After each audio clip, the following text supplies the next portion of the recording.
आप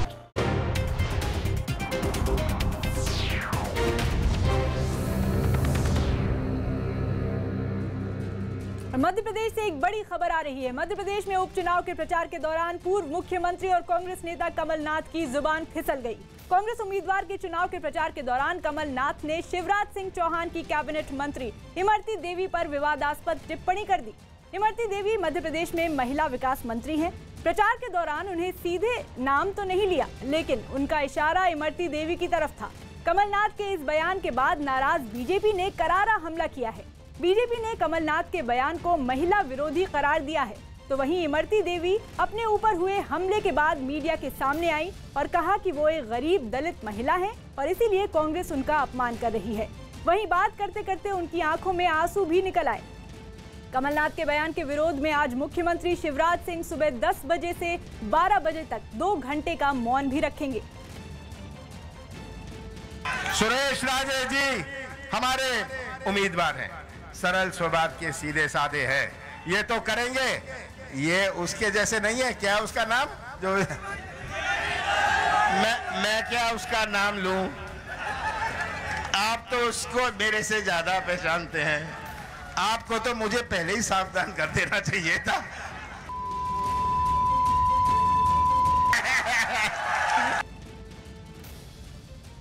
मैं कमलनाथ जी के पैर छूती थी और अपना बड़ा भाई मानती थी कमलनाथ को, पर कमलनाथ ने आज अपनी बहन के सम्मान करने से और कतरा गए।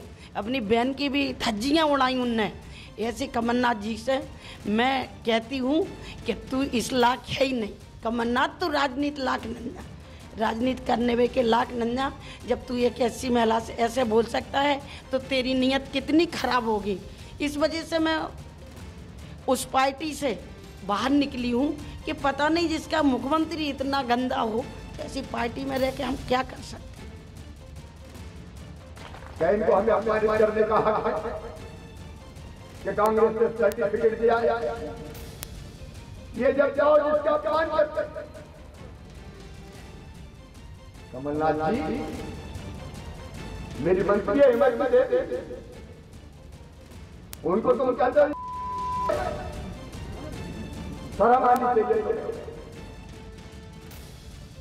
कांग्रेस का सिद्धांत पहले दिग्विजय सिंह जी ने मीनाक्षी नटराजन जी के बारे में कहा था, कुछ मुझे याद नहीं, मंदसौर में।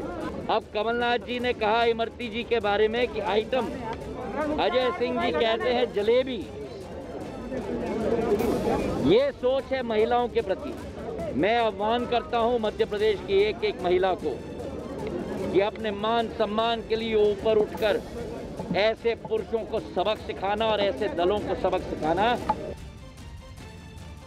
उत्तर प्रदेश के जौनपुर में एक नदी में मगरमच्छ दिखाई देने से लोग दहशत में आ गए। जानकारी मिलते ही वन विभाग की टीम को भी बुला लिया गया और गांव के कुछ लोगों की मदद से वन विभाग के कर्मचारी जाल लेकर नदी में उतर गए और मगरमच्छ को पकड़ने की कोशिश की गई। इस दौरान आसपास रहने वाले लोगों की भीड़ भी नदी किनारे जुट गई, जबकि वन विभाग के कर्मचारी मगरमच्छ को पकड़ने की कोशिश करते रहे। मगरमच्छ के जाल तोड़ने के बाद वन विभाग ने मजबूत जाल मंगवाया और काफी देर की कोशिश के बाद नदी में उतरे लोगों ने मगरमच्छ को पकड़ लिया। मगरमच्छ के जाल में फंसते ही वहाँ मौजूद लोगों ने तालियां बजाकर वन विभाग के कर्मचारियों का हौसला बढ़ाया। मगरमच्छ के फंसने के बाद वन विभाग के कर्मचारी उसे बाहर लेकर आए और रस्सियों से बांध दिया और उसे अपने साथ ले गए। मध्य प्रदेश के खंडवा में बीजेपी नेता ज्योतिरादित्य सिंधिया की सभा में भाषण सुनने आए एक बुजुर्ग किसान की मौत हो गई। सभा में ये किसान पीछे खाली कुर्सियों पर बैठा था कि अचानक दिल का दौरा पड़ने से उसकी जान चली गई। बताया जा रहा है कि मांधाता विधानसभा सीट पर हो रहे उपचुनाव में ज्योतिरादित्य सिंधिया के भाषण के दौरान किसान की मौत हो गई थी। हालांकि बाद में जब सिंधिया को किसान की मौत की खबर मिली तो उन्होंने मंच से किसान को श्रद्धांजलि दी और 2 मिनट मौन रखा। वहीं बीजेपी के कार्यक्रम में किसान की मौत पर कांग्रेस ने निशाना साधा और ट्वीट किया कि बीजेपी के कार्यक्रम में किसान की मौत, बीजेपी की भाषणबाजी फिर भी जारी रही। आज बीजेपी के कार्यक्रम में एक किसान की मौत हो गई, लेकिन बीजेपी के बेशर्म नेताओं ने कार्यक्रम नहीं रोका। किसान की लाश पड़ी रही और बेशर्म भाजपाई ताली बजाते रहे। शिवराज जी, भगवान से तो डरो।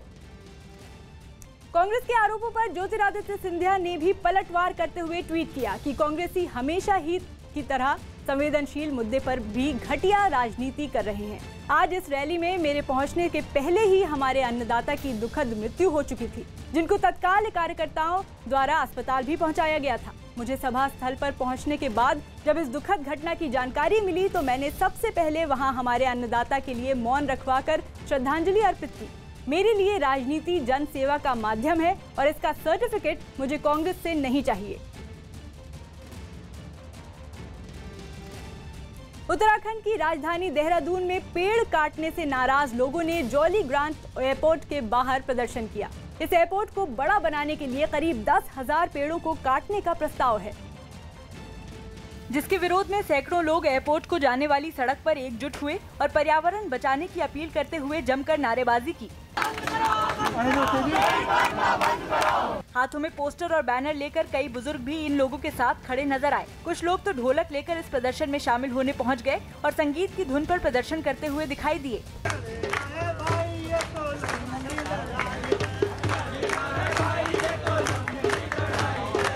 भारी संख्या में लोगों के पहुंचने के बाद इन लोगों ने जुलूस भी निकाला और नारेबाजी करते हुए पेड़ों को बचाने की अपील की। न्यूज 18 से खास बातचीत में गृह मंत्री अमित शाह ने दावा किया कि पीएम मोदी की लहर से बिहार चुनाव में जेडीयू को भी फायदा होगा। अमित शाह के मुताबिक पीएम मोदी के पूरे देश में लहर है और बिहार चुनाव में इससे जेडीयू की सीटें भी बढ़ेंगी और बिहार चुनाव के बाद नीतीश कुमार ही मुख्यमंत्री बनेंगे। मैंने ये भी सुना है कि आपके इंटरनल सर्वेस कह रहे हैं कि वहाँ आज भी मोदी जी की एक बहुत बड़ी लहर है। एंटी इनकम्बेंसी जरूर होगा, वो हो जाता है, स्वाभाविक है इतने सालों के बाद, मगर मोदी जी की एक लहर है, वेव है, और हो सकता है आपकी सीट आपके पार्टनर से ज़्यादा, नीतीश जी से ज़्यादा सीटें आप लोग लेकर आए। भैया, मोदी जी की लहर सिर्फ बिहार में नहीं है जी, देश भर में है, बिहार में भी है, और स्वाभाविक रूप से उसका फायदा सिर्फ हमें नहीं होता है, जदयू को भी होगा, क्योंकि जदयू हमारा साथी है, हम साथ में चुनाव लड़ रहे हैं। तो मोदी जी की लहर से सिर्फ बीजेपी की सीटें बढ़ेगी ऐसा नहीं होगा, जदयू की इतनी ही सीटें बढ़ेगी जितनी बीजेपी की बढ़ेगी।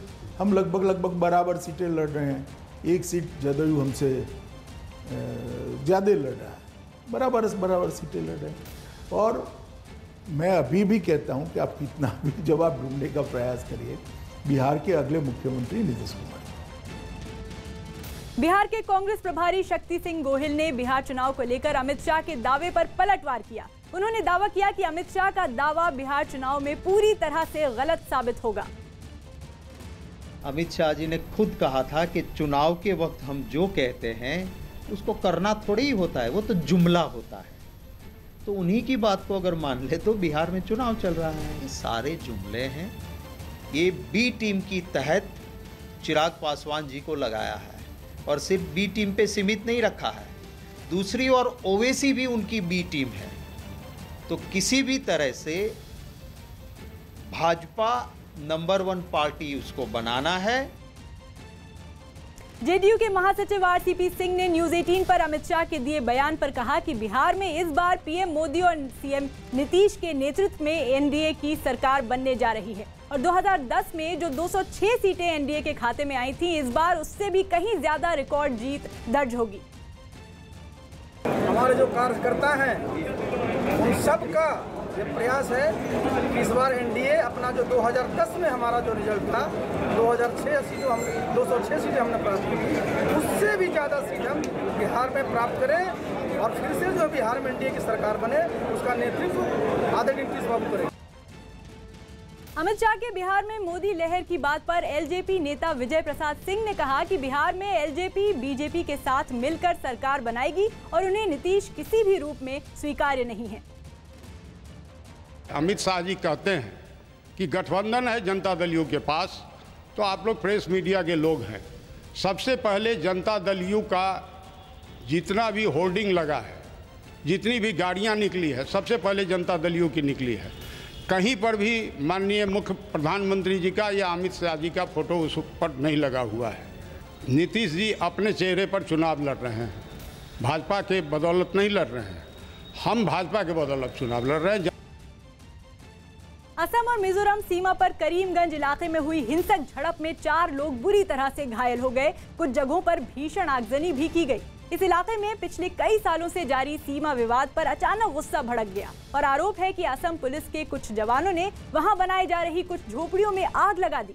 एक दिन पहले हुई इस आगजनी की कुछ तस्वीरें भी सामने आई, जिनमें रात के अंधेरे में कुछ लोग झोपड़ियों में आग लगाते हुए नजर आए। थोड़ी ही देर में वहां आग की ऊंची ऊंची लपटें उठती दिखाई दी। कुछ लोग वहां तोड़फोड़ करते हुए भी दिखे। इस आगजनी की वजह से असम और मिजोरम की सीमा पर तनाव बढ़ गया, जिसकी जानकारी मिलते ही असम के पर्यावरण मंत्री समेत कई अधिकारी वहां पहुंचे और जिस जगह ये आग लगाई गई थी वहां का भी दौरा किया। अधिकारियों ने इलाके के लोगों से शांति बनाए रखने की अपील भी की। Government of Assam is committed to protect the people of Assam and also protect the harmony between the two states. तनाव की वजह से पूरे इलाके में भारी सुरक्षा बल तैनात कर दिया गया। वहां रहने वाले लोगों ने मिजोरम के लोगों पर जबरन असम की जमीन पर कब्जा करने का आरोप लगाया। नेशनल 306 नंबर हाईवे पे वहाँ पे भी वो लोग जबरदस्ती घुस रहा है, इनलीगल जबरदस्ती असम का जो जमीन है वो हड़पने का कोशिश कर रहा है। तनाव बढ़ने के बाद करीमगंज के जिलाधिकारी ने वहाँ धारा 144 लगा दी। कोरोना बढ़ने के बावजूद कोलकाता में हजारों की संख्या में लोग दुर्गा पंडाल पहुंचे। पश्चिम बंगाल में कोरोना मामले बढ़ने के बावजूद भी कोलकाता के पूजा पंडालों में हजारों की संख्या में लोग पहुंचे। इस दौरान सोशल डिस्टेंसिंग का जरा भी पालन नहीं किया गया। मध्य प्रदेश के मुख्यमंत्री शिवराज सिंह चौहान अपनी उम्मीदवार इमरती देवी पर कमलनाथ की अभद्र टिप्पणी के विरोध में आज 10 बजे से 2 घंटे का मौन व्रत रखेंगे। मध्य प्रदेश के खंडवा में बीजेपी नेता ज्योतिरादित्य सिंधिया की जनसभा में एक किसान की अचानक मौत हो गई। जम्मू कश्मीर के राजौरी और पुंछ में हजारों की संख्या में लड़के और लड़कियों ने बीएसएफ की परीक्षा में भाग लिया। भोजपुरी अभिनेता और गायक खेसारी लाल यादव ने बिहार के छपरा में महागठबंधन के उम्मीदवार के लिए जनसभा को संबोधित किया। इस दौरान हजारों की संख्या में लोगों की भीड़ उमड़ पड़ी। उत्तराखंड के देहरादून में घरेलू एयरपोर्ट को अंतर्राष्ट्रीय एयरपोर्ट में बदलने के लिए 10,000 से ज्यादा पेड़ काटे जाने के खिलाफ हजारों लोगों ने विरोध प्रदर्शन किया। मध्य प्रदेश के भोपाल में एक आदमी ने अपनी ससुराल की छत पर चढ़कर नीचे कूदने का हाई वोल्टेज ड्रामा किया, क्योंकि उसकी पत्नी के घर वाले उनके प्रेम विवाह करने से नाराज रहते थे। हालांकि पुलिस ने आदमी को समझाकर नीचे उतार लिया और दोनों परिवारों का समझौता करा दिया। दिवंगत पूर्व वित्त मंत्री अरुण जेटली के बेटे रोहन जेटली डीडीसीए के निर्विरोध अध्यक्ष चुन लिए गए।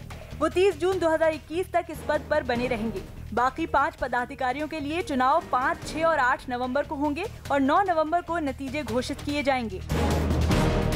बीसीसीआई अध्यक्ष सौरव गांगुली के मुताबिक देश में घरेलू क्रिकेट सत्र 1 जनवरी से शुरू होगा। इसके लिए रविवार को हुई बैठक में आगामी सत्र के लिए चर्चा की गई।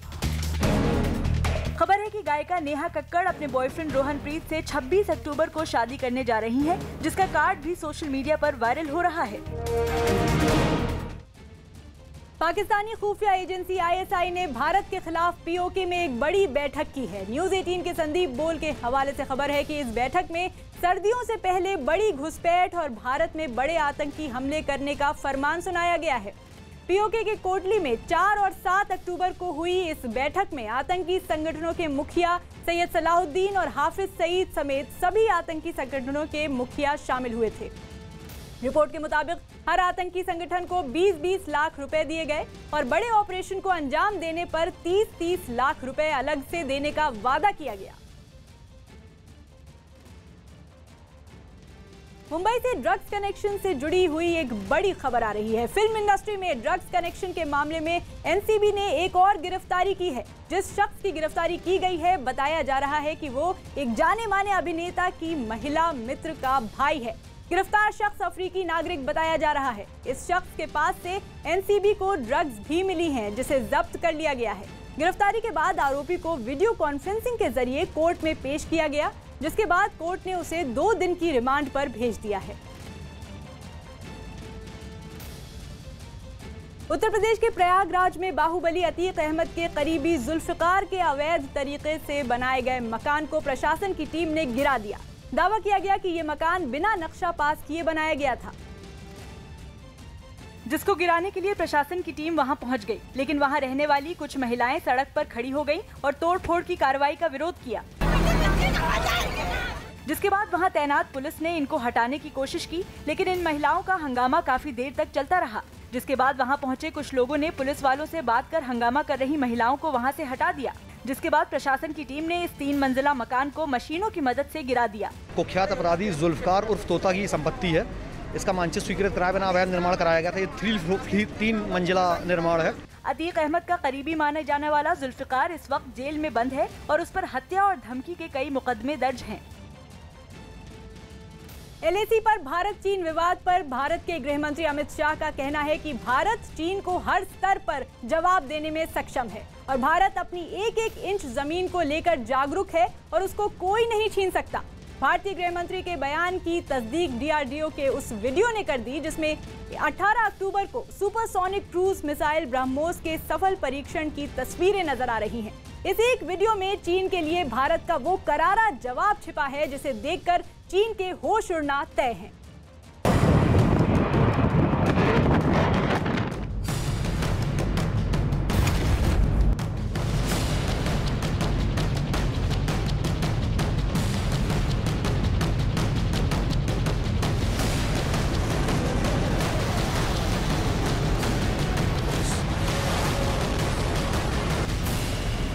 हमारी सेनाएं और हमारा नेतृत्व दोनों सक्षम हैं, इरादे बुलंद हैं। ये भारत के बुलंद इरादे की तस्वीर है। 130 करोड़ का भारत इस प्रकार से कोई इसको दबा नहीं सकता है।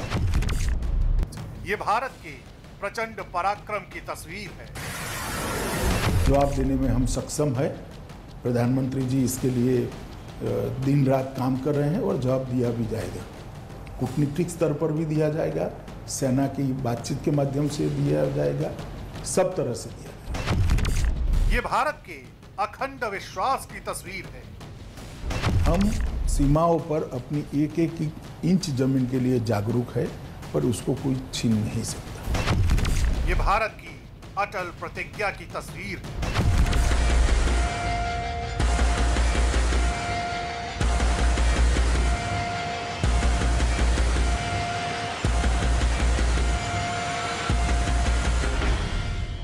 ये एक तस्वीर चीन की नींद उड़ा देने के लिए काफी है।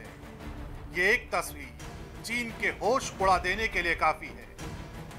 ये दुनिया की सबसे तेज सुपरसोनिक क्रूज मिसाइल ब्रह्मोस के एक नए वर्जन के सफल परीक्षण की तस्वीर है।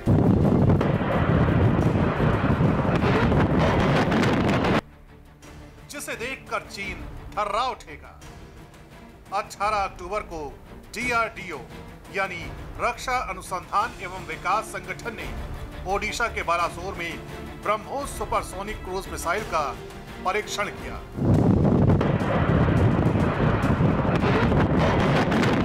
DRDO के मुताबिक यह परीक्षण चांदीपुर के ITR से किया गया, जो सफल रहा। सूत्रों के मुताबिक भारतीय नौसेना के स्वदेशी स्टील्थ डिस्ट्रॉयर INS चेन्नई से ब्रह्मोस सुपरसोनिक क्रूज मिसाइल का सफलतापूर्वक परीक्षण किया गया।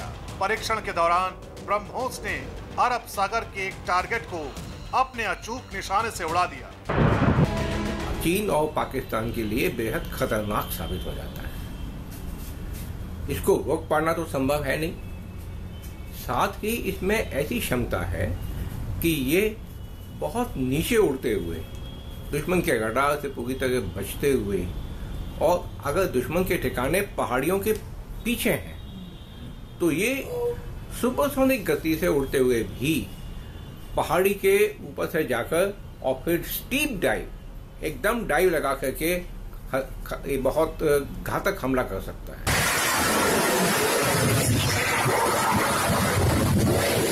DRDO के मुताबिक ब्रह्मोस मिसाइल जमीन, आसमान और समंदर से भी दागी जा सकती है। 18 अक्टूबर को भारत ने एक बार फिर से ब्रह्मोस का सफल परीक्षण कर ये बता दिया है कि भारत की तरफ बढ़ने वाले किसी भी खतरे को पहले ही गिरा दिया जाएगा। इससे पहले ब्रह्मोस के एडवांस वर्जन मिसाइल का टेस्ट 2017 में किया जा चुका है। उसके बाद 2019 में कम दूरी की मारक क्षमता वाले ब्रह्मोस मिसाइल का टेस्ट किया जा चुका है। सुपरसोनिक क्रूज मिसाइल है। इस मिसाइल को भारत और रूस ने मिलकर विकसित किया है। यह एक मीडियम रेंज की सुपरसोनिक क्रूज मिसाइल है जिसे पनडुब्बी, युद्धपोत, लड़ाकू विमान और जमीन से दागा जा सकता है। भारतीय सेना के तीनों अंग यानी कि भारतीय नौसेना, भारतीय वायुसेना और भारतीय थल सेना में इसे पहले ही शामिल किया जा चुका है और चीन और पाकिस्तान तो ब्रह्मोस के नाम से ही थर-थर कांपते हैं। ब्रह्मोस मिसाइल का सफल परीक्षण भारत के उस बुलंद इरादे की तस्वीर है जिसका जिक्र भारत के गृह मंत्री अमित शाह ने न्यूज़ 18 के खास प्रोग्राम राजनीति के दौरान किया। उन्होंने ऐलान किया कि भारत हर स्तर पर चीन को जवाब देने में सक्षम है। अमित जी, एक तरफ लाइन ऑफ कंट्रोल में तनाव बना हुआ है हमारा पाकिस्तान के संग, एक तरफ चाइना के संग, और दोनों आपस में भी मुझे लग रहा है कुछ वो लोग आपस में भी उनका तालमेल है। तो ऐसे में अपने देश को हम लोग कैसे वो बचाएंगे? मतलब दोनों तरफ से हमारे ऊपर दबाव बना हुआ है, तो इसको हम आप कैसे देखते हैं? नहीं, हमारी सेनाएं और हमारा नेतृत्व दोनों सक्षम हैं, इरादे बुलंद हैं और 130 करोड़ का भारत इस प्रकार से कोई इसको दबा नहीं सकता है और सत्य हमारे पक्ष में है, दुनिया के ज़्यादातर देश हमारे पक्ष में है। मैं मानता हूं कि ये ठीक है, एक स्थिति होती है, कई बार ऐसा दिखता है, परंतु अब कुछ भी करना इतना सरल नहीं। जानकारों का मानना है कि ब्रह्मोस मिसाइल के सफल परीक्षण की तस्वीरें चीन के उस युद्धाभ्यास का करारा जवाब है जिन्हें देखकर चीन के होश उड़ने तय है। भारतीय नौसेना के लिए ब्रह्मोस के नए वर्जन का सफल परीक्षण एक और बात भी साबित करता है कि अब समंदर में भारतीय नौसेना के जंगी जहाज दुश्मनों का काल बन जाएंगे।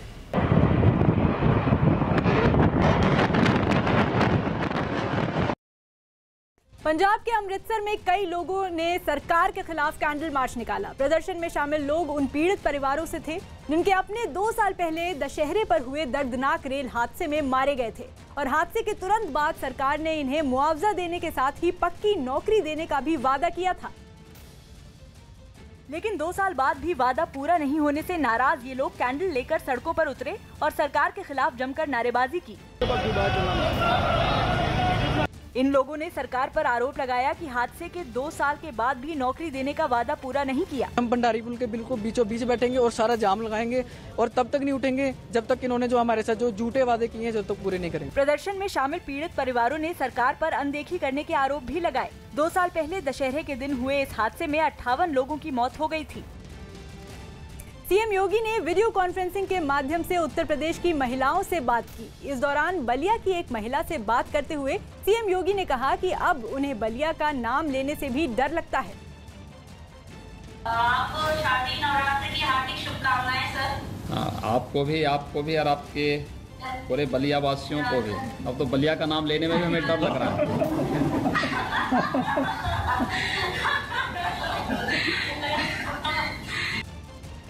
बीजेपी ने चुनाव आयोग से कमलनाथ की शिकायत की। भोपाल में बीजेपी प्रतिनिधि मंडल ने चुनाव आयोग से मिलकर इमरती देवी पर कमलनाथ की अभद्र टिप्पणी की शिकायत की और उन पर सख्त कार्रवाई की मांग की। चंडीगढ़ में रामलीला के कलाकारों ने राम, लक्ष्मण और रावण के किरदारों में सड़कों पर उतरकर लोगों को कोरोना के खिलाफ सावधानी बरतने के लिए जागरूक किया। यूपी के भदोही में ज्ञानपुर विधानसभा सीट से निषाद पार्टी के बाहुबली विधायक विजय मिश्रा, उनके बेटे और रिश्तेदार पर एक महिला ने रेप का आरोप लगाते हुए केस दर्ज कराया है। पेशे से सिंगर, महिला का आरोप है 2014 में विधायक ने एक कार्यक्रम में बुलाकर उसका रेप किया। नीति आयोग ने आशंका जताई कि सर्दियों में कोरोना वायरस एक बार फिर से बढ़ सकता है। कर्नाटक के कुलबर्गी में एनडीआरएफ की टीम ने बाढ़ ग्रस्त इलाकों में फंसे लोगों का रेस्क्यू किया और उन्हें सुरक्षित स्थान पर पहुंचाया। यूपी के प्रयागराज में बाहुबली अतीक अहमद के सबसे करीबी जुल्फिकार उर्फ तोता का 3 मंजिला का अवैध मकान प्रशासन ने जमींदोज कर डाला। आईपीएल के एक बेहद रोमांचक मैच में किंग्स 11 पंजाब ने सुपर ओवर में मुंबई इंडियंस को हरा दिया। खास बात ये रही कि इस मैच में सुपर ओवर भी टाई हो गया, जिसके बाद एक ही मैच में दूसरी बार सुपर ओवर खेला गया। आईपीएल के एक और मैच में कोलकाता नाइट राइडर्स ने सनराइजर्स हैदराबाद को सुपर ओवर में हरा दिया। आईपीएल में आज चेन्नई सुपर किंग्स की राजस्थान रॉयल्स से टक्कर होगी। कोलकाता नाइट राइडर्स के स्पिनर सुनील नरेन के गेंदबाजी एक्शन को आईपीएल की समिति ने सही करार दिया। संदिग्ध गेंदबाजी एक्शन के लिए नरेन की पिछले हफ्ते शिकायत की गई थी।